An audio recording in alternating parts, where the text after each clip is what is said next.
નમસ્કાર બાલમિત્રો, યુટ્યુબ ચેનલમાં આપનું હાર્દિક સ્વાગત છે. આજે આપણે ભાગ નંબર 64માં દાખલા નંબર 21થી 34 સુધીનું સોલ્યુશન મેળવશું. તો ચાલો આપણે શરૂ કરીએ. દાખલો નંબર 21, જેમાં આ પ્રકારે આકૃતિ આપેલ છે અને આ પ્રમાણેની જ્યારે આકૃતિ આપેલ હોય ત્યારે આપણે લંબચોરસની ગણતરી કેવી રીતે કરીશું, તો ચાલો આપણે જોઈએ. તો સૌપ્રથમ આ પ્રકારની આકૃતિ હોય ત્યારે ઊભી કોલમ એટલે કે સ્તંભ અને આડી હાર એની સંખ્યાનો ગુણાકાર કરવાથી આપેલ આકૃતિમાં રહેલ લંબચોરસની સંખ્યા જાણી શકાય છે. તો એમાં સ્તંભની સંખ્યા 3 છે, એટલે 1, 2 ને 3 ગુણ્યા હારની સંખ્યા 3 એટલે 1, 2, 3 એટલે 6 ગુણ્યા 6 એટલે કુલ 36 લંબચોરસ આકૃતિમાં આવશે. ત્યારબાદ દાખલો નંબર 22, આ દાખલાની જેમ જ તેમાં પણ આપણે કોલમની સંખ્યા અને હારની સંખ્યા આપણે લઈશું. તો કોલમ છે 1, 2, 3, 4, 5, 6 એનો સરવાળો એટલે સરવાળો થશે 21 અને 2 હાર એટલે 1 અને 2 એટલે 3 એટલે 21, 13, 63 એટલે કુલ સંખ્યા થશે 63 લંબચોરસની સંખ્યા થશે. ત્યારબાદ દાખલો નંબર 23, તેની અંદર પણ ઉપર મુજબ આપણે જોઈશું. તો કોલમ 1, 2, 3, 4, 5, 6, 7 એનો સરવાળો આપણે કરીશું તો થશે એનો સરવાળો થશે 28 અને હાર 1, 2, 3 એનો સરવાળો થશે 3 ને 2, 5 ને 1, 6 એટલે 28 ગુણ્યા 6 કરવાથી આપણને આકૃતિમાં રહેલ લંબચોરસની સંખ્યાનો ખ્યાલ આવશે. આ સૂત્ર પ્રમાણે આપણે મૂકીશું. સ્તંભની સંખ્યાનો સરવાળો, હારની સંખ્યાનો સરવાળો, બંનેનો ગુણાકાર કરીએ તો થશે 168 એટલે જવાબ આવશે 168.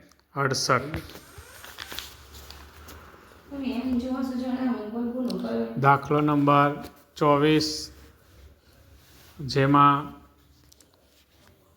હારની સંખ્યા અને સ્તંભની સંખ્યાનો સરવાળો 1, 2, 3, 4 એટલે 4 ને 3, 7, 10 સ્તંભનો સરવાળો ગુણ્યા 1, 2 ગુણ્યા 3 એટલે 30 જે છે તે આપણી સંખ્યાનો જવાબ આવશે 30. દાખલો નંબર 25, આ આકૃતિની અંદર આપણે જોઈએ તો ઉપર પ્રમાણે જ 3 કોલમ અને 3 હાર છે. તેથી 1, 2, 3 એનો સરવાળો 6 થાય. હારનો સરવાળો 1, 2, 3, 6 એટલે 6 ગુણ્યા 6 એટલે 36 લંબચોરસ જે છે તે આ આકૃતિમાં થાય. આ સૂત્ર પ્રમાણે આપણે લખીએ તો સ્તંભના લંબચોરસ 1 + 2 + 3 એટલે કે 6 ગુણ્યા હારના લંબચોરસ 1 + 2, 3 એટલે 6, 6 × 6 = 36 એ આપણો જવાબ આવશે 36. દાખલો નંબર 26, આકૃતિની અંદર આપણે જોઈએ તો તેમાં પ્રથમ જે સ્તંભ જે છે તેનાથી કુલ 3 લંબચોરસ બને, 1, 2 અને 3. પછી બીજા સ્તંભથી 1, 2, 3, 4 અને 5.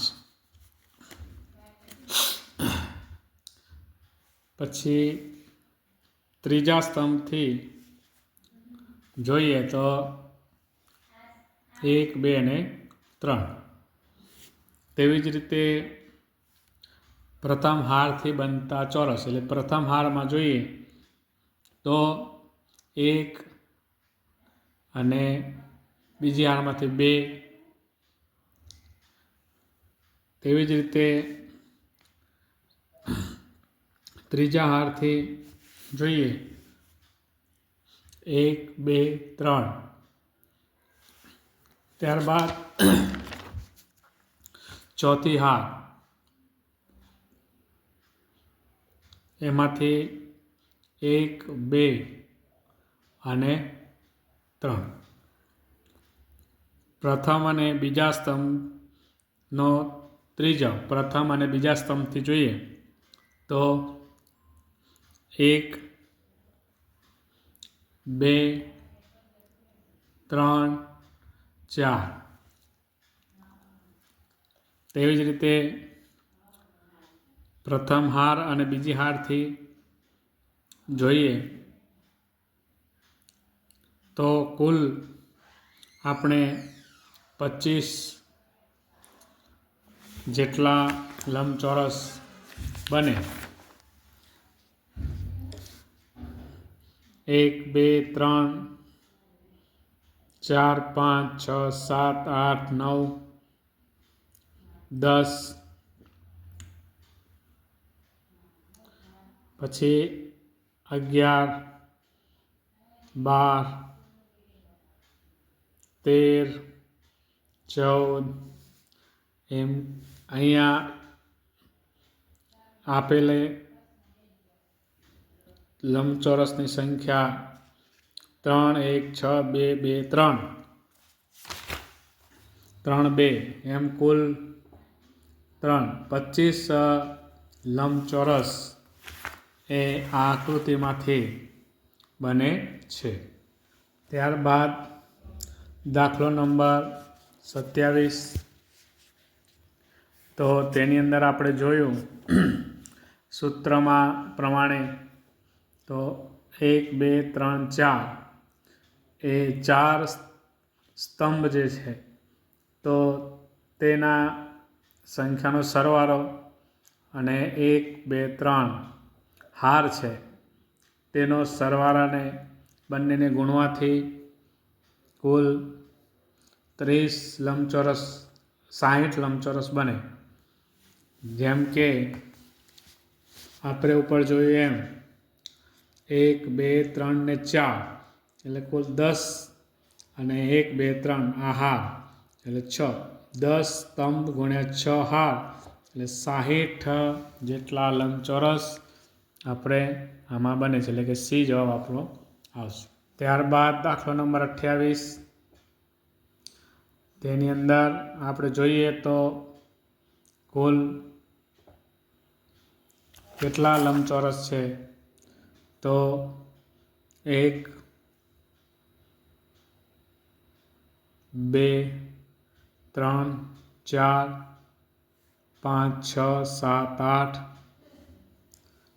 એમ 9, 10, 11, 12, 13, 14, 15, 16 કુલ 18 જેટલા લંબચોરસ એમાં છે. જેમ કે પહેલાં વચ્ચેના સ્તંભના લંબચોરસ ગણીએ તો 1, 2, 3, 4 એનો સરવાળો 10. પછી બી પ્રથમ સ્તંભના 3, પછી 5, 6 અને 1થી બનતા અહીંયા જે ક્રમ આપેલા છે તે મુજબ 1, 4, 7, 8થી બનતા 1, 7, 8થી બનતા 3 એમ A, B, C, D, E કુલ સ્તંભ અને હારનો સરવાળો કરતા 18 લંબચોરસ એ બને છે. ત્યારબાદ દાખલો નંબર 29. તેમાં પણ જોઈએ તો અહીંયા લંબચોરસની સંખ્યા 1 2 3 4 5 6 7 8 9 10 11 ને 12 અને 1 13. આમાં 13 લંબચોરસ આવેલા છે. ત્યારબાદ દાખલો નંબર 30, એમાં આપણે જોઈએ તો 1 2 3 સ્તંભ છે, 2 હાર છે, તો એનાથી કુલ 3 1 2 3 એટલે 3 ને 3 6 6 દુ 12 અને 1 13 લંબચોરસ એ આકૃતિમાં આવેલા નહીં, આમાં 12 લંબચોરસ છે થાય. 1 2 3 એટલે 3 2 5 ને 6 હાર 1 2 1 ને 2 3 એટલે કુલ 12 લંબચોરસ થાય. ત્યારબાદ દાખલો નંબર 31, એમાં આપણે જોઈએ તો એની અંદર આપણે કુલ લંબચોરસની સંખ્યા બરાબર જોઈએ તો 2 અને 3 થી બનતા લંબચોરસ 2 અને 3 વત્તા સ્તંભ 1માં આપેલ 3 લંબચોરસ વત્તા બધા સ્તંભ અને વારાફરતી જોડતા બનતા લંબચોરસની સંખ્યા આપણે ગણીએ તો 1 2 3 4 5 6 7 8 9 10 11 12 આમ અને 3 3 ગણીએ તો 3 વત્તા 3 વત્તા 3 વત્તા 4 વત્તા 5 કુલ 21 લંબચોરસ થાય છે. ત્યારબાદ દાખલો નંબર 32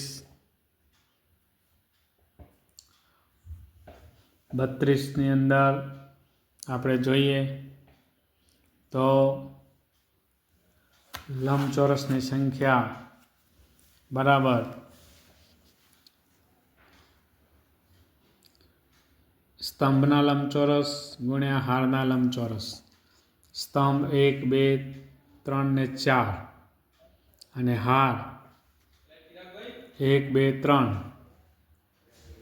એટલે 4 ને 3 7 ને 3 10 ગુણ્યા 2 ને 3 ને 3 6 10 6 60 લંબચોરસ આકૃતિમાં આવેલા છે. ત્યારબાદ દાખલો નંબર 33, જેની અંદર આપણે જોઈએ તો 1 2 3 1 2 અને 3 1 2 ને 3 3 ને 3 6 7 8 9 પછી 10 11 12 લંબચોરસ આવી રીતે આવેલા છે. ત્યારબાદ દાખલો નંબર 33 34, જેમાં આપણે જોઈએ તો કુલ આ પ્રમાણે લંબચોરસ છે. કુલ લંબચોરસ બરાબર સ્તંભના લંબચોરસ